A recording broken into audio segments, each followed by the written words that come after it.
and good day mga boss. Bali magme-maintenance tayo ng ating Honda Click version 3 2023 model. So ito mga binili ko sa second maintenance bali second change oil ko na. So kailangan ko na magpalit ng langis. So ito nga pala yung nabili ko sa Shopee. Yan. Ayun yung nabili ko sa Shopee. Ito. Hindi ko lang sure kung bagong bagong design ng oil nila. No? Ayan. Pero kulay blue siya. Pang scooter yan. Yan mga boss. Scooter. Nakikita nyo. Paras din naman 10W 30 SL. Saka 1 liter siya. So 800 ml lang yung ilalagay natin sa ating Honda Click version 3 2023 model. At the same time sa second maintenance natin is magpapalit tayo ng scooter gear oil. Magpapalit na rin tayo. Tapos ito yung pinakaano natin, kumbaga sa second maintenance o second change oil nyo, or nakaabot na kayo ng 6,000 km, maglagay na kayo ng ganito, yung carbon cleaner deposit, so sa mga ibang mekaniko hindi na nilalagyan ng ganito. Ewan ko ba kung bakit, parang hindi raw effective.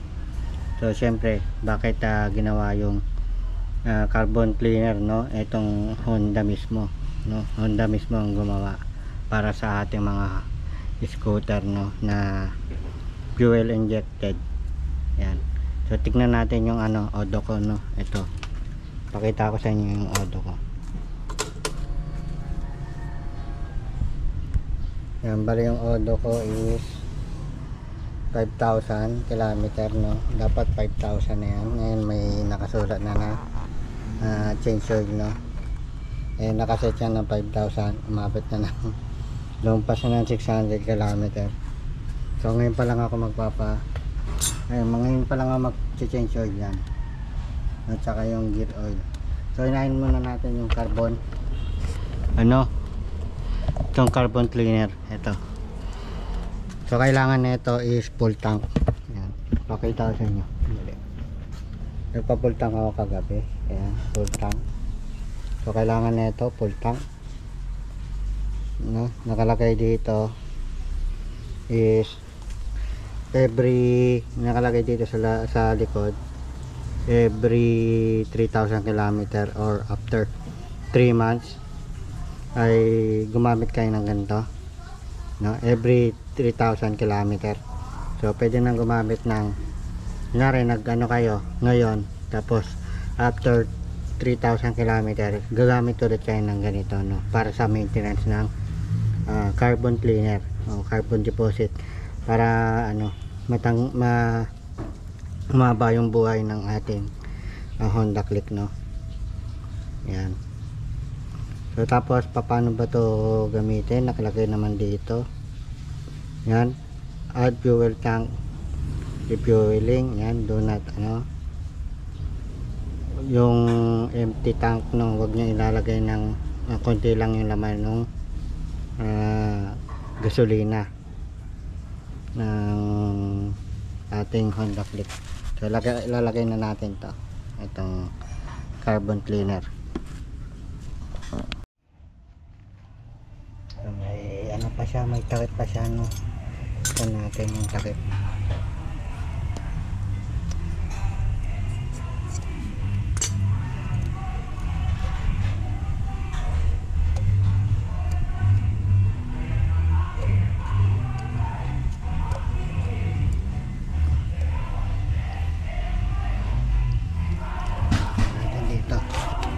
Sa pangke binubuhos lang to, mga boss. Yan.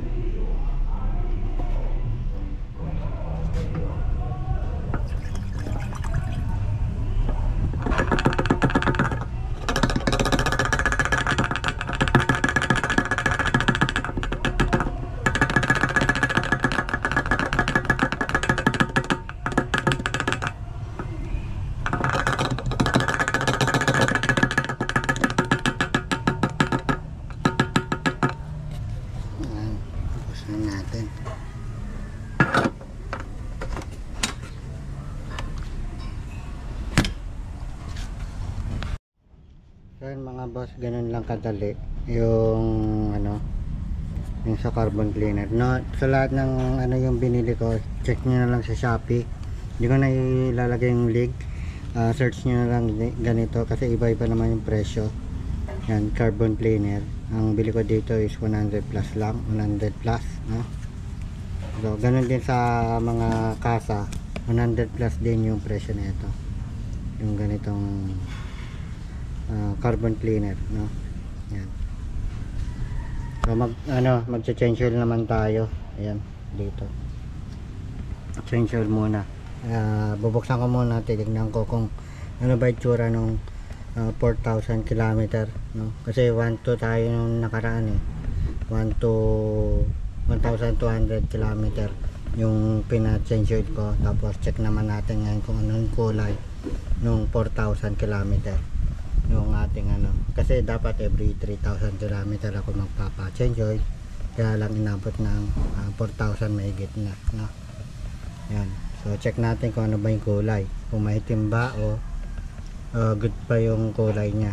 Kung maitim pa, hindi na good yun, kailangan magbawas tayo ng kilometer pagka ganun yung itsura ng ating langis.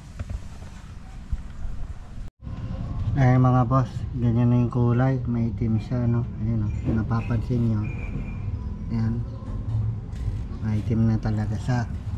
So hindi natin recommended na mas mataas pa sa 3,000 km, no? Kailangan 3,000 km magpalit na kayo ng langis, no? Ayan, hindi ganyan yung kulay ng medyo bago-bago pa ng langis. Medyo matagal na yan, masyadong sunog na yung langis sa makina. Ayan, ganyan yung kulay itim na, no? So papakita ko sa inyo kung anong kulay ng bago mamaya. Ganun na naman tayo, change gear oil. Yan, so kung napapansin nyo, maganda-ganda pa yung kulay ng ating gear oil, no? Ayan, no? So tatanggalin na natin. Ayan,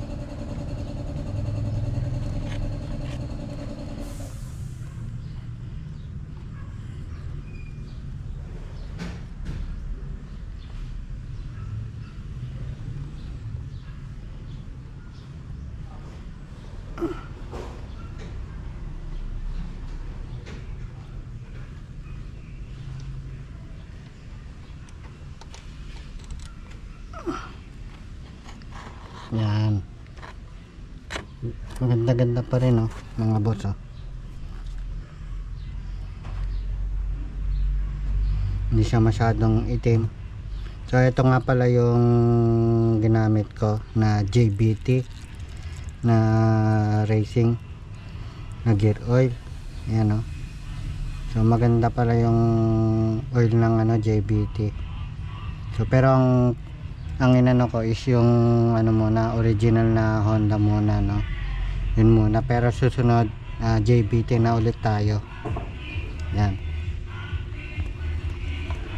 so halos same pa rin yung kulay nung pagkalagay ko nung ano, gear oil nung nakaraan. 1.2 nagpalit na ako ng 1,200 km, nagpalit na ako ng JBT na gear oil, no? So halos same pa rin ng kulay nung JBT na gear oil nga pinalit ko. Yan, so pasensya na sa mga paulit-ulit kasi kailangan kong ulit-ulitin para maintindihan nyo, no? Yan, so ilalagay na natin yung ano, ito naman yung bubuksan natin, itong isa, no? Ito sa kabila.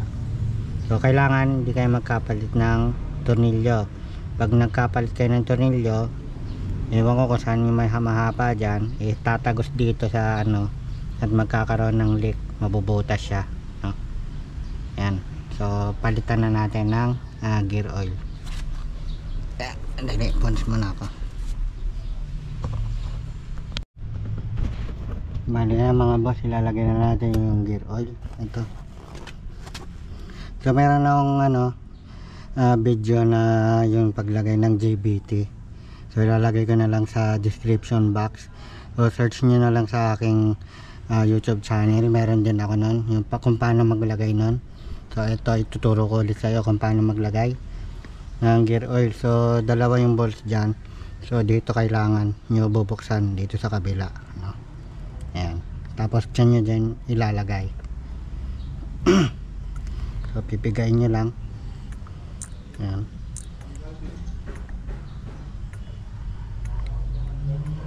Yung JBT medyo mahaba yung kanyang uso, no? Ito maigsi lang. Yung parang ipinapasok yung gear oil. Yan. Ito medyo maigsi.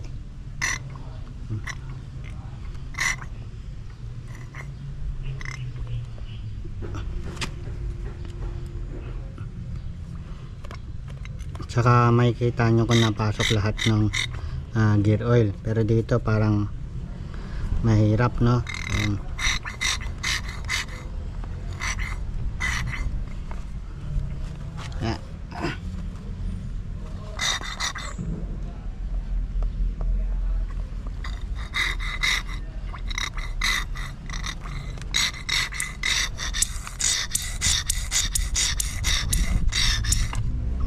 Yan, nakikita nyo, puno na siya, no? Takpan nyo na. Yan.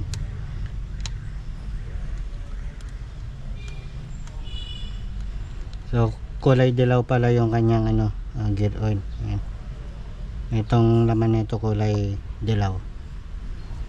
Yan. Takpan na natin. So sa mga nagtatanong kung anong size yung bolt, 12 lang, no? 12mm, pati yung sa dito sa may sa may oil natin, no? Size 12 din yung bolt.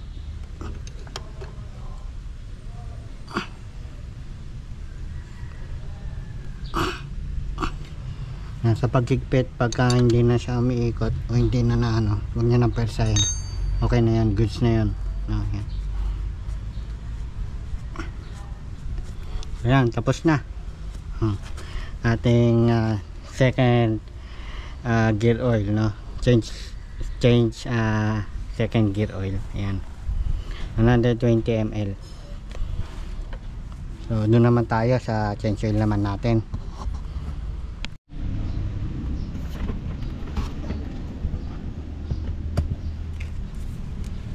So ito nga pala yung dating oil ko, no? Ito yung galing sa kasa.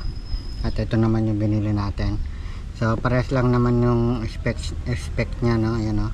SL 10W30 SL, no? Ito rin, same din, no? Ayan. So 1 liter.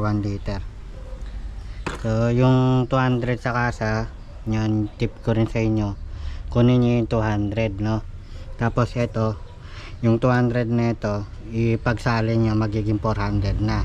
So dalawang change oil nyo na lang, magkakaroon na kayo ng 800. Yun, tip ko sa inyo, kunin nyo yung mga natirang langis, no? Para magamit nyo sa susunod na pag change oil nyo. Yan. So ito,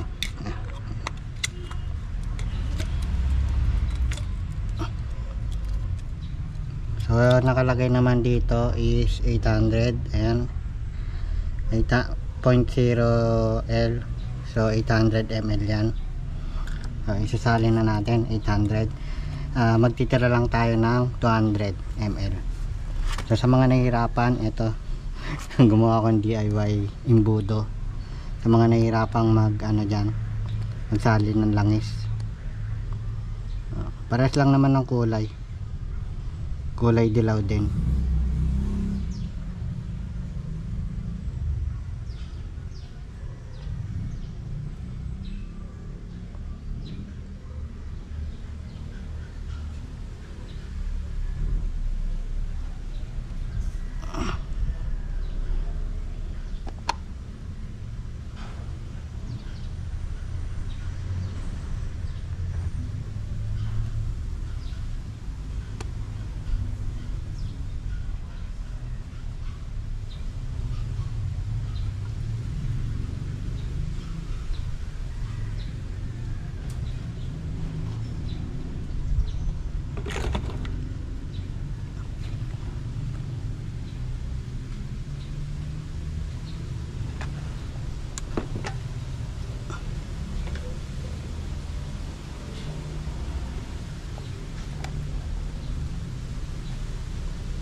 So mga boss, dagdag ko lang sa video ko.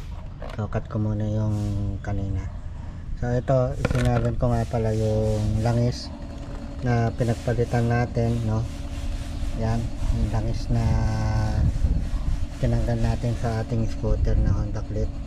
So ang nangyari, ito nga pala is nasa ano na lang, 600, no? Ayun, kung makikita nyo, 600 ml, halos 600 ml na lang, no? Mali, halos 200 yung nawala. 800 ml dapat yan, no? Dapat kung sinalin ko tong luma dito sa langis na to sa lalagyanan, kailangan dapat 800. Ang nangyari is halos mag ano na 600 ml.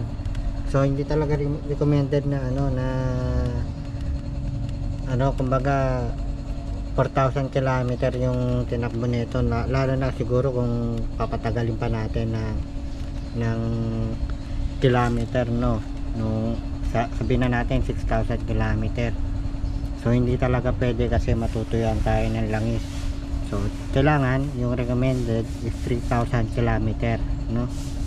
Magpalit na tayo ng langis, no? Yan, no? Kita nyo, napakadelikado nyan mga boss. Yung kung hindi natin i-maintenance yung ating scooter na Honda Click, so masyadong madaling matayo yung langis natin, no? Yan, nabawasan na siya, no? Halos ano na 600, no? Yan, hindi lang natin alam siguro dahil sa makina niya madaling uminit, kaya may liquid cooled to eh, no? Liquid cooled na yung ating Honda Click na yun, nakalagay liquid cooled, no? Kaya masyadong mainit yung ating makina ng ating Honda Click. So yan, recommended talaga na 3,000 km. So pasensya na kung paulit-ulit din, para sa mga ano lang to, awareness, no? Sa mga talagang gusto nyo mag-alaga ng motor nilang Honda Click, no? First time nila mag-alaga ng Honda Click, katulad ko yan, no? Para maintindihan nyo kung bakit tayo nagpapalit ng langis every 3,000 km. So hindi ako mekaniko, pero based sa aking experience yan, sa inyo nakikita is kailangan recommended talaga na 3,000. So paulit-ulit ako. So sana maintindihan nyo. So yun lang.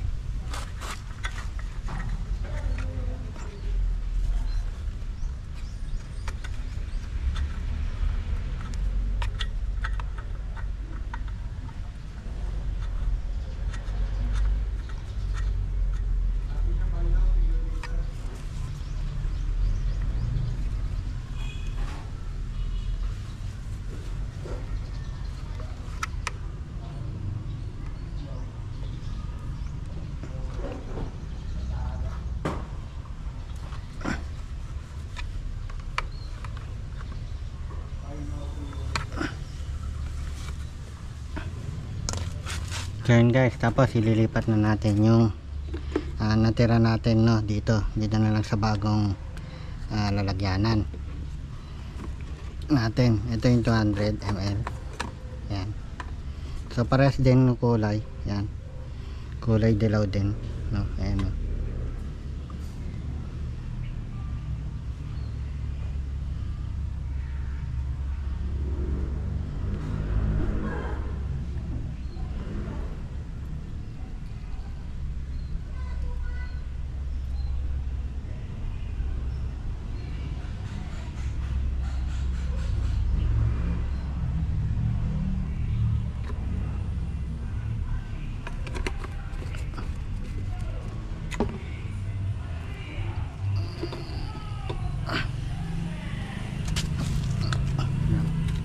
Meron na tayong 400 ml. So sa mga nagtitipid dyan, kailangan nyo kunin yung natira, no, sa kasa, yung pinag-change lang nyo. So ito nga pala yung kulay ng ating 4,000 km na oil. Sunog na siya, no? Kulay itim na. So kailangan recommended talaga 3,000 km. Magpalit na kayo ng langis. Yan. So hindi ako mekaniko, pero sabi sa akin nakikita sunog na talaga yung langis, no? Kailangan nyo na magpalit. Huwag nyo na paabutin ng mas matagal doon sa 3,000, no? Para maganda yung maintenance natin yung ating Honda Click version 3 2023 model. So yun guys, at hanggang dito na lang aking video. Sana nagustuhan nyo yung ating video. Yan, yung pagpalit natin ng gear oil, change oil, tapos naglagay tayo ng carbon cleaner sa ating gasolina. So check nyo na lang yung aking ibang video tungkol dito sa ating Honda Click version 3 2023 model. At maraming salamat. Subscribe ka na rin sa akin. So hindi lang itong ng aking vlog, so, marami pang iba. So halo-halo na yon. So yan, please support. Maraming salamat sa inyo mga ka-adventurero ko dyan, at sa mga ka-Honda Click natin dyan. So maraming salamat.